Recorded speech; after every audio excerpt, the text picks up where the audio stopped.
Esse foi, sem dúvidas, um dos capítulos mais bombásticos da história de One Piece. A grande revelação do Dr. Vegapunk foi que esse mundo está prestes a afundar no oceano. E isso significa que não só o mundo como conhecemos está prestes a afundar, mas sim que o que sobrou desse mundo está prestes a terminar de afundar. Isso mesmo, o vasto oceano que cobre o mundo de One Piece é na verdade resultado de um grande dilúvio que teria assolado o mundo durante o século perdido, e agora esse evento está prestes a se repetir mais uma vez, profetizando assim as palavras de um dos Gorosei no capítulo 908 ao dizer que era hora de uma grande purificação. E que melhor forma de se purificar o mundo senão afundando ele inteiro no oceano. Não só isso, mas ainda durante o Reverie também tivemos as últimas palavras do antigo rei de Alabasta, Nefertari Cobra, que haviam sido cortadas do balão de fala, mas que agora podemos deduzir o que ele tentou dizer: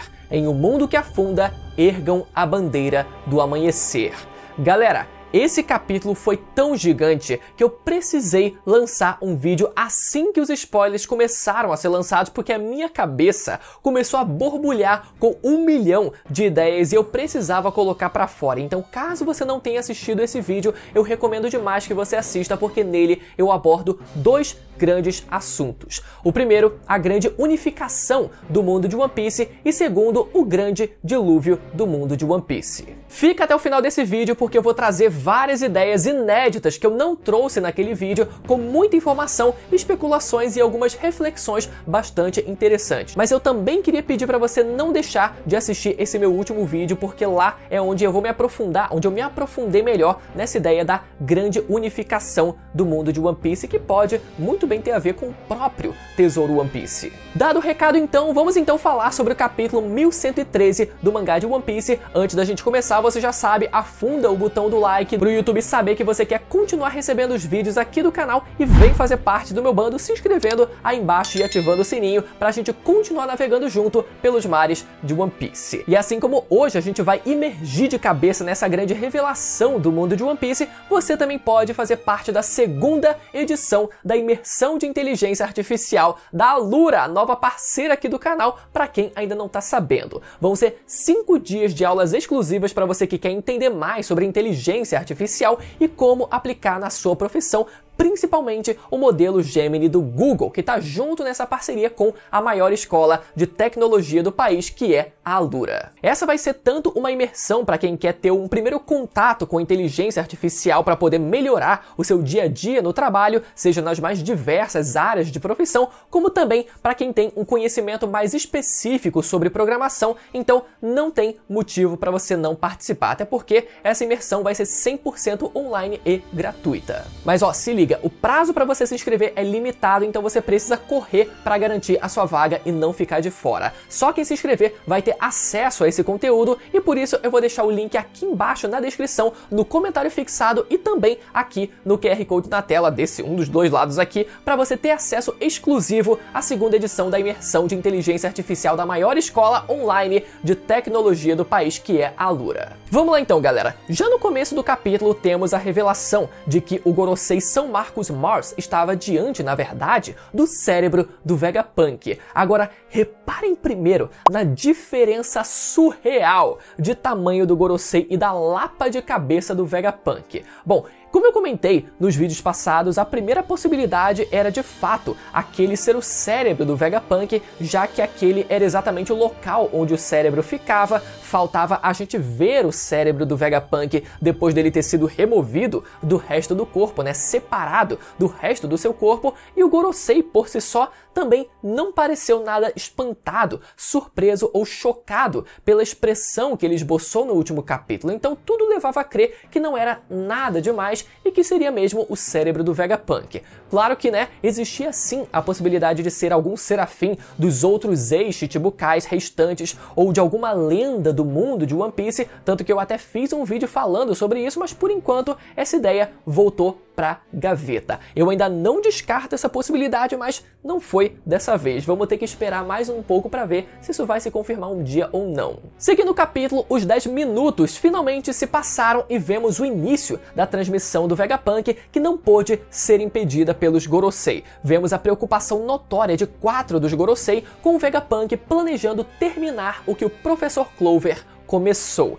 Esse foi um detalhe muito importante, galera, porque significa que o Vegapunk também planeja revelar o nome do antigo grande reino do século perdido, já que era justamente isso que o Professor Clover estava prestes a revelar, antes, dele levar um teco no peito. Então, se ele planeja terminar o serviço do Professor Clover, isso quer dizer que ele também vai continuar com as suas revelações. E se eu fosse dar um palpite aqui no vídeo, eu mantenho a minha ideia de que o nome do antigo reino se chamava Dawn, que traduzindo para o português seria o Reino do Amanhecer. Olha só, até em português fica bonito de falar esse nome, não é verdade? O Reino do Amanhecer, já que Dawn significa amanhecer. Bom, vamos esperar para ver. Seguindo o capítulo, podemos ver algumas cenas de ação, com Nasujuro indo para cima da Bonnie e o Sanji fazendo a sua entrada épica, dando um chutão na cabeça do velho que chega até a sangrar, olha só, E a gente pensando que seria o Zoro que iria se encontrar com ele, mas enfim,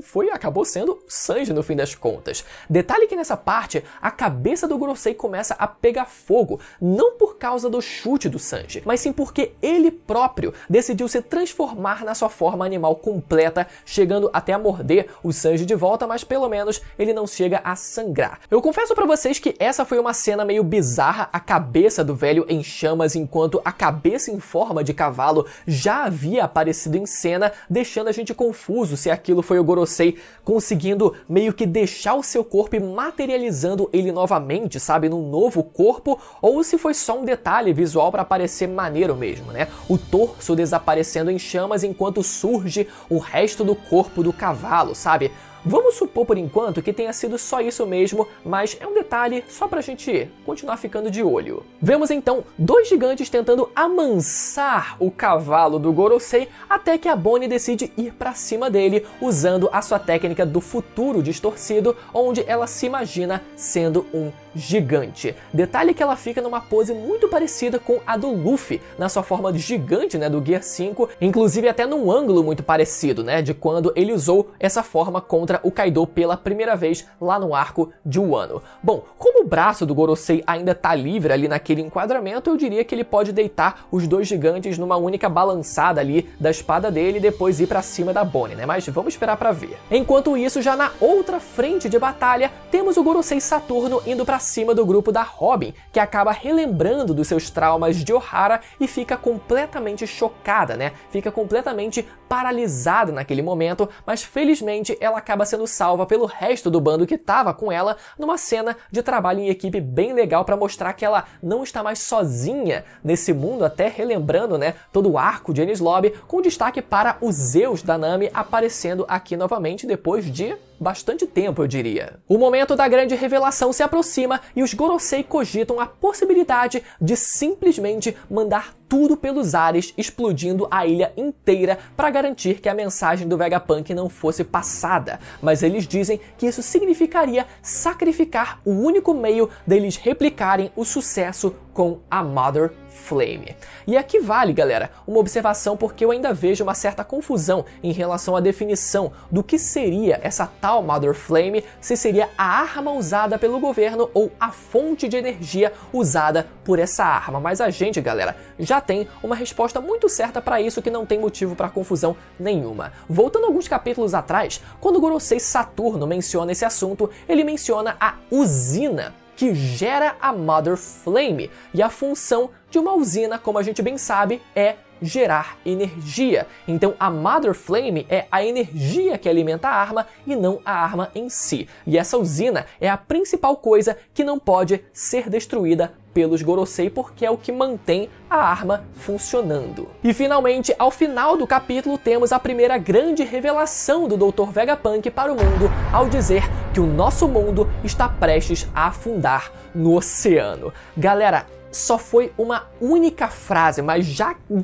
seria o suficiente para o Vegapunk ser morto e acabar com tudo, sabe? Termina a transmissão, porque só isso já é extremamente revelador. Claro que mais pra gente que conhece o contexto geral do mundo de One Piece do que pra quem talvez esteja dentro do mundo de One Piece, a população global como um todo.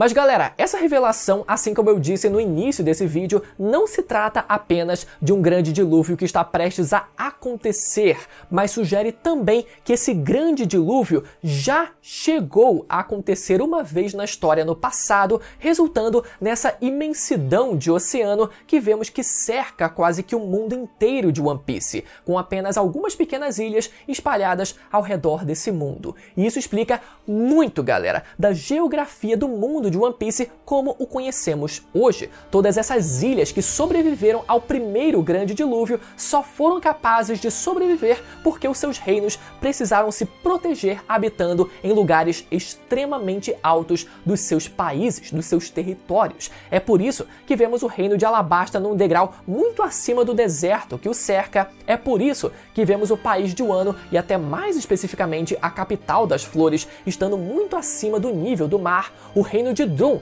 que fica acima de uma das montanhas de neve daquela ilha, o reino de Dressrosa, a exata mesma coisa, Water 7, que foi o primeiro grande exemplo de uma ilha que precisou ser construída em cima de antigas construções que afundaram no oceano, e é claro, não podia faltar o mais alto de todos os reinos, que é o governo mundial, localizado no ponto mais alto do mundo, que é a Red Line, e nunca sofrendo qualquer possibilidade de ser uma vítima desse grande dilúvio.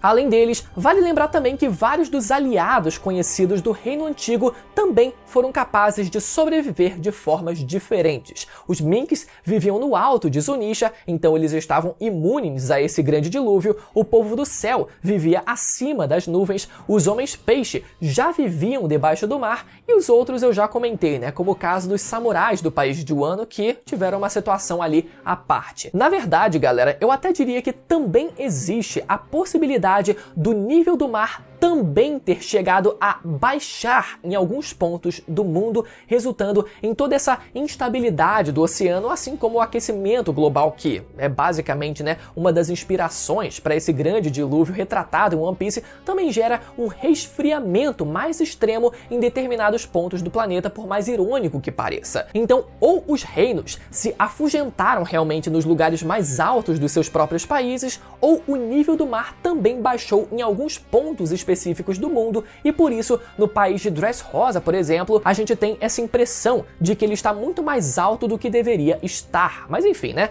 Pode ser isso, como também pode ser que a ilha já estivesse localizada num nível muito acima do mar desde sempre. É só uma divagação aqui mesmo, né? De qualquer forma, é muito seguro a gente afirmar que esse grande dilúvio de fato chegou a acontecer no passado, e isso explica também algumas das grandes construções do mundo de One Piece, em particular 3 delas. Primeiro, a prisão de Impel Down, por exemplo, que tem a sua maior parte submersa no fundo do oceano. Claro que, né, ela poderia muito bem ter sido construída por homens-peixes, sem problema nenhum, mas também pode ser que no passado ela não tivesse sido construída com esse propósito, né, para ser uma prisão submarítima. Além dela, também temos a gigantesca Arca Noah, uma clara referência à Arca de Noé, que a princípio a gente pensava que havia sido construída com o propósito de levar todos os homens-peixe para a superfície do oceano, o que até fazia algum sentido, mas na verdade não fazia assim tanto sentido, porque os homens-peixe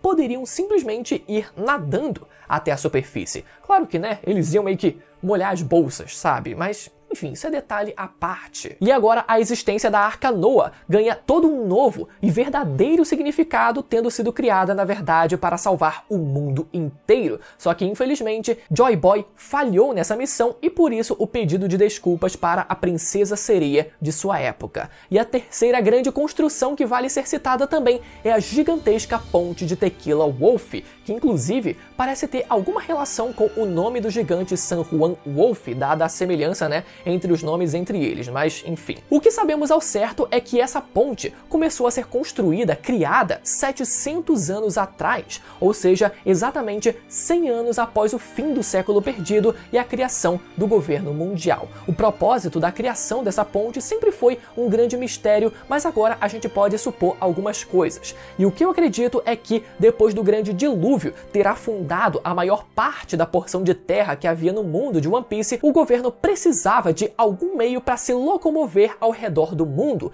e por isso talvez eles tenham pensado em começar a criação de uma enorme ponte como aquela. Mas como o mundo passou a ser quase que inteiramente coberto pelo mar, a tecnologia que mais passou a ser usada ao redor do mundo foram os navios à vela. E por isso talvez a ideia da ponte nem tenha vingado tanto assim, né? Apesar dela ainda continuar sendo construída até os dias de hoje. Vamos ver se ainda existe algum propósito ainda mais específico para ela. Bom, mas assim como vários reinos puderam sobreviver ao grande dilúvio, existem também aqueles que foram completamente afundados. Numa história de capa, podemos ver o Jinbe encontrando um poneglyph completamente aleatório de uma antiga civilização que havia no fundo do oceano. Essa até poderia ser uma cidade, uma antiga cidade, habitada pelos homens-peixe, mas dada a informação mais recente, faz mais sentido a gente pensar que aquela foi apenas mais um exemplo dos rastros deixados por esse grande dilúvio. E talvez o principal reino que tenha sofrido com esse dilúvio, pelo visto, foi o grande reino antigo. Mas no caso desse reino, talvez ele não tenha sido simplesmente afundado pelo grande dilúvio e possa ser simplesmente encontrado ali no fundo do mar, mas talvez ele tenha sido realmente e completamente obliterado pelo que viria a ser o governo mundial no futuro. Assim como a arma usada em Lelouch deixou uma cratera enorme, elevando em 1 metro o nível do mar, o mesmo pode ter sido feito com Enies Lobby no passado, deixando também aquela enorme cratera e tendo elevado o nível do mar, quem sabe por pelo menos algumas dezenas de metros de altura. A diferença nesses dois casos é que o governo mundial atualmente possui uma fonte de energia inferior à do reino antigo e por isso o estrago causado por essa arma no passado teria sido infinitamente maior. Segundo o próprio Vegapunk, o reino antigo possuía uma fonte de energia irreplicável até os dias de hoje, de tão avançada que ela era, e por isso a gente acredita que ela seja também muito mais poderosa. Mas o curioso é que, mesmo com uma fonte de poder tão superior, Enies Lobby ainda restou um pequeno pedaço de terra, quem sabe tendo sido a antiga localização exata do reino antigo, quem sabe com Joy Boy em pessoa tendo ficado para defender o lugar e por isso uma pequena parte desse reino ainda reside naquele lugar. E isso significa que talvez o próprio tesouro One Piece, o tesouro deixado por Gold Roger, esteja localizado lá embaixo. Ou seja, se um dia o Luffy disse que eles iriam para cima, talvez agora eles precisem ir para baixo. E claro, a gente também não pode descartar a possibilidade, de existirem várias outras crateras, como essas espalhadas ao redor do mundo, mas que a gente não tenha conhecimento ou estejam submersas no fundo do mar também. Mas como Enies Lobby, em específico, já tem toda essa importância na história e tem esse detalhe do pedaço de terra sobrando, é algo que o Oda ele deve dar uma importância ainda maior, mesmo podendo existir ainda outras crateras como essas espalhadas ao redor do mundo. Galera, eu consigo demais visualizar a cena de Joy Boy ali, meu amigo, no meio de Enies Lobby, quando ainda existia uma terra completa ali, tentando segurar e tancar por completo aquela energia colossal daquela arma descendo pra cima dele, gente. Eu consigo demais visualizar essa cena e no fim ele tendo sido morto e obliterado também. Cara, imagina, vocês conseguem visualizar isso também? Seria épico ou não seria? E já que a gente falou do Luffy, eu queria lembrar de uma fala muito importante do Rayleigh em Sabaody, quando ele diz que ao descobrirem, quando o bando descobrir a verdade sobre esse mundo, talvez eles chegassem numa conclusão diferente sobre o que fazer a partir daquele momento. E isso é muito importante porque se esse grande dilúvio aconteceu de verdade, não tem como negar que na visão das pessoas da época, isso foi uma catástrofe sem precedentes, um verdadeiro genocídio global. Só que o mais irônico disso tudo é que, na perspectiva do Luffy, a imensidão que é esse mar nunca foi um sinônimo de morte ou sofrimento, mas sim um sinônimo de liberdade. Então é curioso a gente pensar como essa nova informação pode ou não entrar em conflito na cabeça do Luffy. Agora, como Imo teria conseguido causar um dilúvio numa proporção global? Eu particularmente acredito que através de dois fatores. O primeiro deles, através da arma ancestral em posse do governo, mas abastecido com a energia gerada pela tecnologia do reino antigo, o que causaria um estrago muito maior do que vimos acontecer em Lelouch, e também, quem sabe, talvez pelas próprias habilidades de Imo, caso ela venha, né, ou caso ele venha a ter a capacidade de manipular os mares do oceano. É só a gente lembrar como Imo é um anagrama para Umi, que significa mar em japonês, né? Então alguma relação eles possuem, talvez até mais do que o próprio grande dilúvio. E como todos os Gorosei têm os seus poderes baseados em yokais, Imo poderia ter os seus poderes baseados no yokai chamado Umibozu, que vive no oceano e amaldiçoa o navio de qualquer pessoa que falar com ele, tendo ele próprio a capacidade de manipular o oceano. Então, bom, tá aí uma reflexão pra gente pensar. Essas duas possibilidades em conjunto poderiam fazer com que esse grande dilúvio tivesse acontecido no passado. Agora, galera, é curioso notar também que, apesar dos buracos causados, né, das crateras causadas por essa arma em posse do governo elevarem o nível do mar, a água ao seu redor está constantemente sendo drenada para dentro daquele mesmo buraco. Esse fenômeno é algo que o Oda ainda precisa explicar melhor pra gente, né? Mas a gente pode muito bem supor que essa água que escoa por esses buracos para dentro dessas crateras seja redirecionada através dos fenômenos chamados knock-up streams, aquelas explosões de água que surgem do nada do fundo do oceano. E uma última reflexão que eu queria trazer aqui para vocês é que toda essa ideia de um aumento do nível do mar e de um grande dilúvio tem claras inspirações, claro, no nosso mundo real, se tratando do aquecimento global, mas vai ainda mais além disso. Existem várias obras japonesas que retratam um cenário onde o Japão acaba sendo inundado e completamente destruído. E isso a gente pode ver sendo retratado no anime Japão Submerso de 2020, no anime Bubble de 2022, no anime Drifting Home de 2022 também, e até o filme O Tempo com Você. Então olha só quantos exemplos só de animes que retratam essa temática da destruição do Japão sendo causada por uma inundação em escala catastrófica. Isso é claro, muito baseado em como o próprio Japão de tempos em tempos precisa sobreviver tanto a terremotos quanto a maremotos por causa da geografia da sua própria ilha, né, do seu complexo de ilhas. Então é natural que o Oda, como um autor japonês, também insira essa temática na história de One Piece. Galera, muitas ideias nesse vídeo. Se você ficou até o final, deixe o seu feedback aí embaixo nos comentários me contando a de vocês. Lembrando que o link da imersão de inteligência artificial da Alura vai estar na descrição e no comentário fixado para quem quiser fazer parte. E não deixa de assistir agora o meu último vídeo falando mais sobre o projeto da grande unificação do mundo de One Piece em um único grande continente. E com o mundo unificado em um só lugar, talvez esse tenha sido o nome do próprio One Piece, né? Quem sabe? Quer saber mais? É só clicar no vídeo que vai aparecer na tela agora, beleza? Até a próxima, tchau!